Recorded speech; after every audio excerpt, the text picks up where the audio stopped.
Smart ఫోన్లు అపరిమిత internet అందుబాటులోకి వచ్చాక మనలో చాలా మందికి మనసారా పలకరించుకోవటమే తగ్గిపోయింది. ఎవరైనా పలకరించినా ఫోన్ చూస్తూనే వారికి జవాబివ్వటం అనేది అలవాటుగా మారిపోయింది. దంపతుల్లోనూ ఈ ధోరణి ఎక్కువగా కనిపిస్తోంది.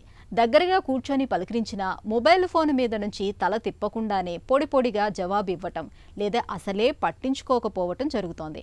ఇదేమంత మంచి పరిణామం కాదని హెచ్చరిస్తున్నారు మానసిక వైద్యులు. వైద్య పరిభాషలో ఫబ్బింగ్ అని పిలిచే అలవాటు మూలంగా తలెత్తే విపరిణామాలు ఎలా ఉంటాయో, దీన్ని ఎలా వదిలించుకోవాలో ఇప్పుడు తెలుసుకుందాం.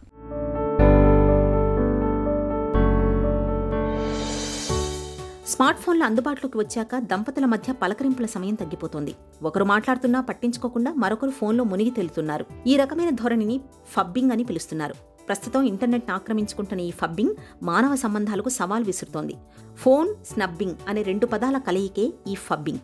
మనం ఒకరితో మాట్లాడుతున్నప్పుడు లేదా ఎదుటివాళ్లు మనతో సంభాషిస్తున్నప్పుడు వాళ్లపై ధ్యాస ఉంచకుండా ఫోన్ పైన ఏకాగ్రత నిలపటాన్ని ఫబ్బింగ్ అని పిలుస్తున్నారు.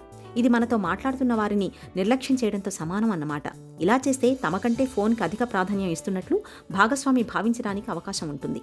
అది వాళ్లను తీవ్ర మానసిక వేదనకు గురిచేసే ప్రమాదం ఉంది. తాము ఒంటరివారమనే భావన కలిగించవచ్చు. ఫబ్బింగ్కి అలవాటు పడితే ఇతరులతో కమ్యూనికేషన్ తగ్గుతుంది. ముఖ్యంగా భాగస్వామితో విభేదాలు తప్పకపోవచ్చు అంటున్నాయి అధ్యయనాలు. మితిమీరితే ఆ జంటలు విడిపోవడానికి ఇది కారణం కావచ్చని హెచ్చరిస్తున్నాయి. కుటుంబ బంధాలు, వైవాహిక జీవితంలో సమస్యలకు దారితీసే ఈ వ్యసనం దూరం కావాలంటే ఇరువురూ ప్రయత్నించాలి. ఈ అలవాటు ఉన్నవారికి వారి తీరు వల్ల తామెంత ఒంటరితనాన్ని అనుభవిస్తున్నామో వివరించాలి. దానివల్ల ఇరువురికి కలిగే నష్టాన్ని విడమర్చి చెప్పాలి.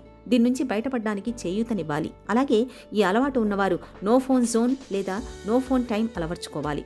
నోటిఫికేషన్లను మ్యూట్ చేయడం వల్ల కొంతవరకు ఫోన్కి దూరంగా ఉండొచ్చు. ఆ సమయంలో మనసుకు నచ్చిన అభిరుచిని పెంపొందించుకోవాలి. కుటుంబ సభ్యులతో కలిసి గడపడానికి ప్రయత్నించాలి. అప్పుడే దంపతుల మధ్య బంధం బలపడుతుంది.